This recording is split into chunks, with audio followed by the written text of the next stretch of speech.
भक्तों आ रहे हैं पितृपक्ष। जल्दी जल्दी मैन द्वार से हटा दें यह चीजें, नहीं तो हमारे पितृ क्रोधित हो जाएंगे, नाराज हो जाएंगे, वह वापस लौट जाएंगे। आज की वीडियो बहुत ही सुंदर है। पितरों के समीप कृपया इस वीडियो को लाइक जरूर करें। भक्तों, घरों के दरवाजे मौसमों को पहचानते हैं। कौन आ रहा है, कौन जा रहा है, कौन जा रहा है, हर आहट को जानते हैं। आपके घर के दरवाजे से सिर्फ आप ही नहीं आते, बल्कि माता लक्ष्मी, आपके पिता और जो भी शक्तियां होती हैं वह सभी यहीं से प्रवेश करती हैं। यह आपके निवास में सभी अच्छी ऊर्जा का प्रवेश द्वार है।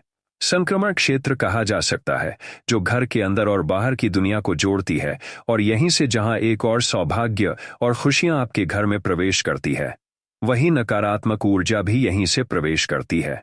इसलिए कहा जाता है कि अपने घर के मुख्य द्वार को हमेशा साफ सुथरा और सजाकर दिव्य प्रतीकों से, जैसे ओम हो, स्वास्तिक चिन्ह हो, जो भी आपके धर्म के चिन्ह है, उनको सजाकर रखना चाहिए। फर्श पर रंगोली बनाएं, आदि सजाएं। यह सभी सकारात्मक ऊर्जा को आकर्षित करने वाले और शुभ माने जाते हैं, और सभी घर वालों के जीवन में सौभाग्य को आकर्षित करते हैं। विशेष रूप से जब पितृपक्ष आता है तो आपके पिता भी आपके जो आएंगे, आपके घर में प्रवेश करेंगे, वह यहीं से प्रवेश करेंगे अपने भाग्य को लेने के लिए, और फिर प्रसन्न होकर आपके द्वार पर ही पितृ नाचते हैं। कहते हैं जब 16 दिन का पितृपक्ष आता है, यानी श्राद्ध का समय आता है, तो सभी लोग अपने अपने पितरों के निमित्त पिंडदान, तर्पण, भोजन दान, गौदान आदि करते हैं, ताकि आपके पितरों को मोक्ष प्राप्त हो। तो कहा जाता है यमराज सभी पितरों को छोड़ते हैं पितृक से, ताकि वह अपने अपने बच्चों के घर जा सके और उनसे अपने भाग्य को लेकर के आगे पितृ से आगे की यात्रा को पूर्ण कर सके। तो सिर्फ पिंडदान तर्पण से नहीं होता है, वास्तु में भी कुछ ऐसे नियम बताए गए हैं जिनका अगर आप पितृपक्ष में ध्यान रखते हैं तो आपको सभी प्रकार के वास्तु दोष से तो छुटकारा मिलता ही मिलता है। साथ ही साथ कहते हैं कि पितृदोष भी शांत होते हैं, पितरों का आशीर्वाद आपको प्राप्त होता है। आज हम बात करेंगे इसी कड़ी में पितरों को प्रसन्न करने के लिए कौन कौन से उपाय अपनाने चाहिए, ताकि पितर तो प्रसन्न हो ही, साथ के साथ हमारे घर के वास्तु दोष दूर भी हो जाए। तो सब जानते हैं, यदि चेहरे पर रौनक है, समझो बंदा हष्टपुष्ट है, खुश है। जैसे आपका चेहरा आपकी पहचान है, वैसे ही आपके घर का मुख्य द्वार आपके घर की पहचान होता है। तो अंदर घुसने से पहले घर के मुख्य द्वार की आज हम बात करेंगे। घर का मेन गेट आपके स्वास्थ्य, आपके धन, आपके सद्भाव को बढ़ावा देता है। यहीं से आपके घर में आने जाने वाली कॉस्मिक ऊर्जा अंदर बाहर होती है। आपके घर की पहली छाप ही आपका मुख्य दरवाजा तय करता है, और इसीलिए कहते मुख्य दरवाजे को हमेशा अच्छा रखना चाहिए, आवाज रहित होना चाहिए।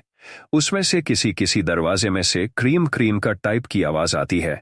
ऐसा नहीं, अगर आपका दरवाजा आवाज कर रहा है तो आपके पितृ जब आएंगे तो उनकी उपस्थिति में यह आवाजें बाधा डाल सकती हैं, उनको विचलित कर सकती हैं। भक्तों, आइए अब जानते हैं साल 2025 में पितृपक्ष या श्राद्ध पक्ष कब शुरू और कब समाप्त होगा, और पितरों को प्रसन्न करने के लिए पितृपक्ष में क्या करना चाहिए।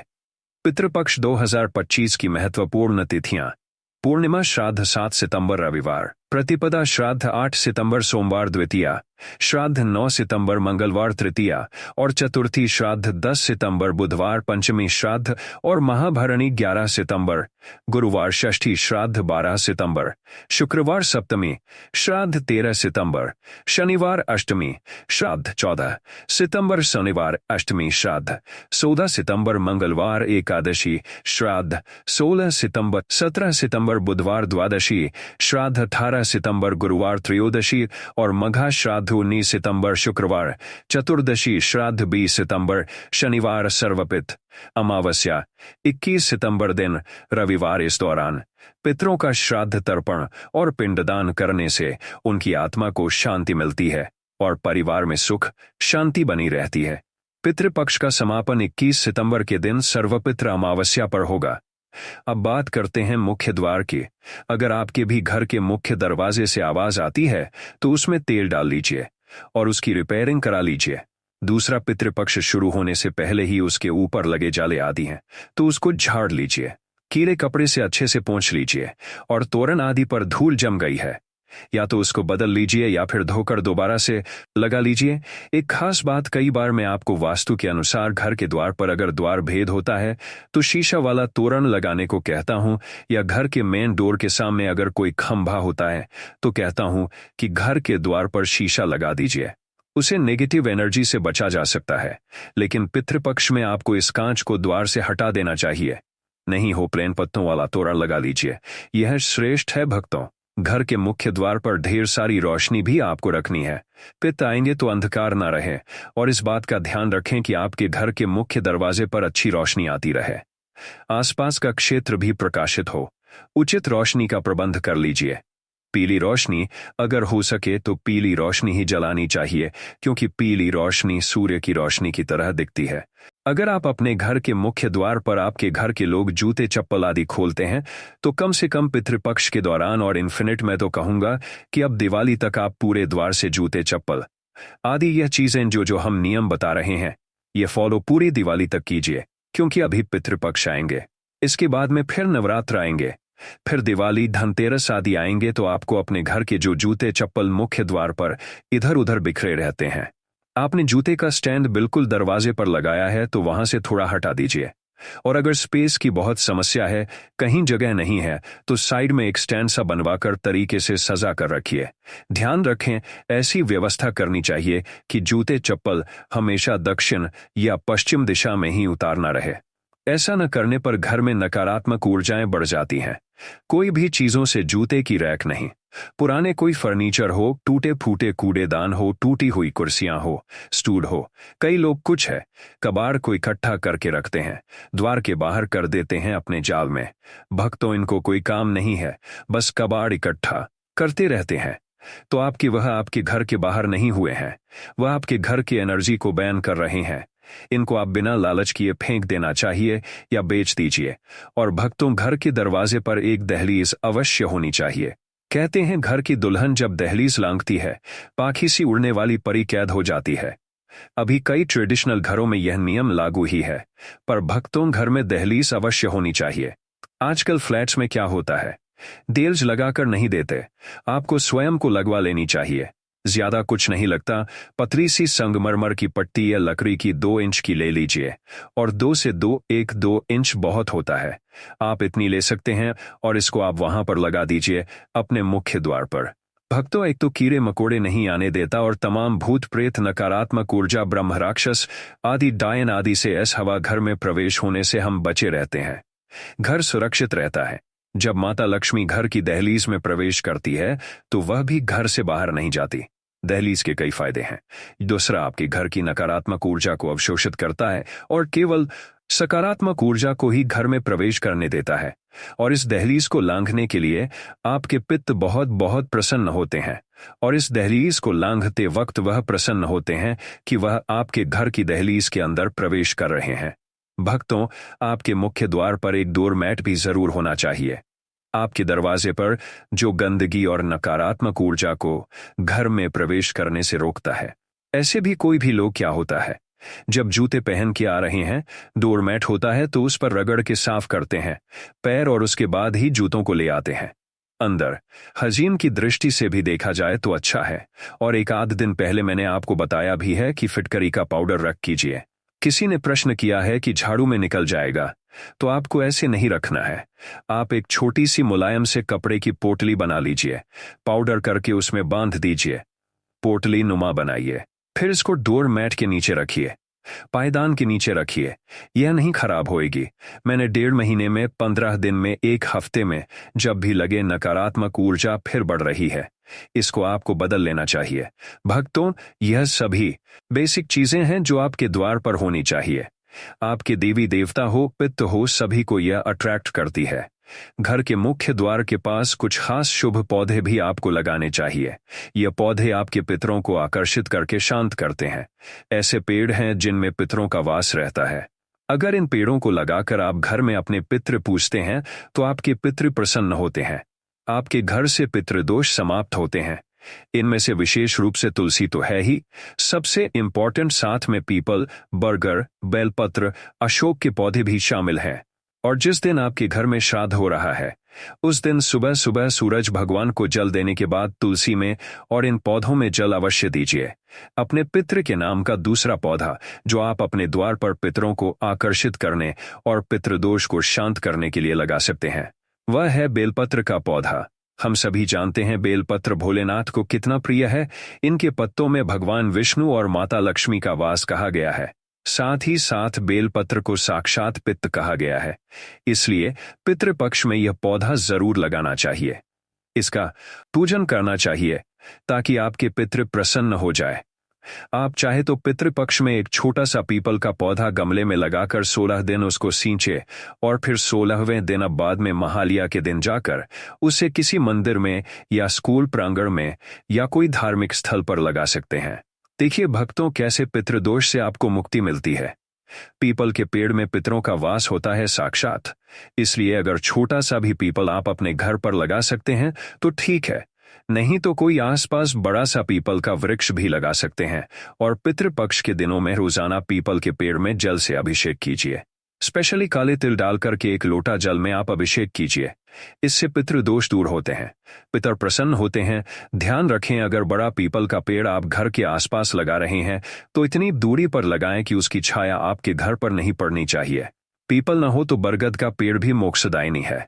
बरगद के पेड़ को साक्षी मानकर ही माता सीता ने राजा दशरथ को पिंडदान किया था, तो इस पेड़ में भी जल देने से पितृ प्रसन्न होते हैं। भक्तों, अशोक के पेड़ में भी भगवान विष्णु का वास माना गया है, पितरों का वास होता है। इसलिए अगर हो सके तो इस पितृपक्ष में आप अपने घर के मुख्य द्वार पर एक अशोक का वृक्ष लगाइए, तो यह पितर इससे बहुत प्रसन्न होते हैं और इसी घर में सुख समृद्धि बनी रहती है। साथ ही साथ घर में सकारात्मक ऊर्जा को आकर्षित करती है। पर ध्यान रखना चाहिए, कोई भी कांटेदार पौधा न लगाएं, जैसे कैक्टस हुआ, बोगनविलिया हुआ, यह नहीं लगाना चाहिए। भक्तों, पितृपक्ष में आपको एक बात का और ध्यान रखना है, कोई भी चीज टूटी फूटी ना हो। घर के द्वार पर कोई भी चीजें अगर क्रनक है, जैसे कोई खंडित मूर्तियां हैं, खंडित बर्तन है, कोई भी आपके द्वार पर आपको यह सब नहीं रखनी चाहिए। कुछ लोग पेंटिंग्स लगा लेते हैं, उस तरह की डरावनी सी पेंटिंग्स होती है। दरवाजे पर रोती हुई स्त्रियों की पेंटिंग्स होती है, सैड पिक्चर्स होते हैं, यह आपको नहीं लगाना चाहिए। अपने घर के मुख्य द्वार पर नहीं रखना है। नहीं, जो कहते हैं आए हुए पित्त भी लौट जाते हैं। सिर्फ कचरे का डब्बा ही नहीं, झाड़ू भी, बाहर की झाड़ू। कई लोग बड़े मकानों में रहते हैं या अपने पन्ने मकान में रहते हैं, तो वह क्या करते हैं, बाहर जो रोड पर झाड़ने की झाड़ू होती है उसको द्वार के सामने ही फेंक देते हैं। ऐसी गलती आपको नहीं करनी चाहिए। आपको इस झाड़ू को हमेशा साइड करके कहीं पर भी दक्षिण दिशा की ओर रखनी चाहिए।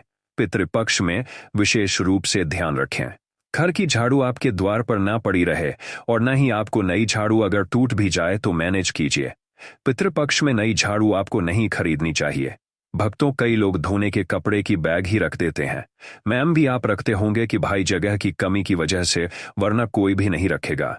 जगह की कमी से भी अगर धोने के कपड़े का, गंदे कपड़े का अब बैग दरवाजे के सामने रखते हो और घर पर आपके श्राद्ध के लिए ब्राह्मण आने वाले हैं, पित आने वाले हैं, आपके घर में श्राद्ध निकाल रहे हैं, तो यह आपको गलती से भी नहीं करना चाहिए। कहीं बैकवर्ड में आप रख दीजिए, लेकिन आपको घर के मुख्य द्वार पर नहीं रखना चाहिए। और घर में पिंडदान हो, तर्पण हो, ब्राह्मण भोजन हो, इसकी व्यवस्था अवश्य करनी चाहिए।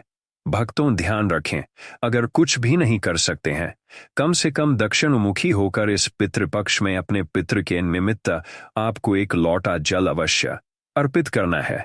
किसी भी प्रकार की कंघी हो, उलझे हुए टूटे बाल हो, यह भी आपको द्वार पर नहीं फेंकने चाहिए।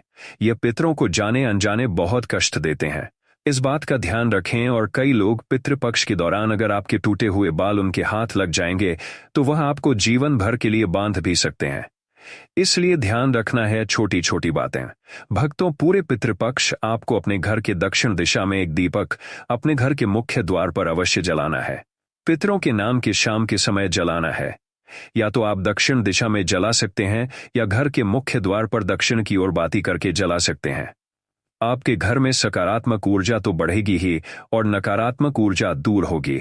दुष्प्रभाव घर में प्रवेश नहीं कर सकेंगे।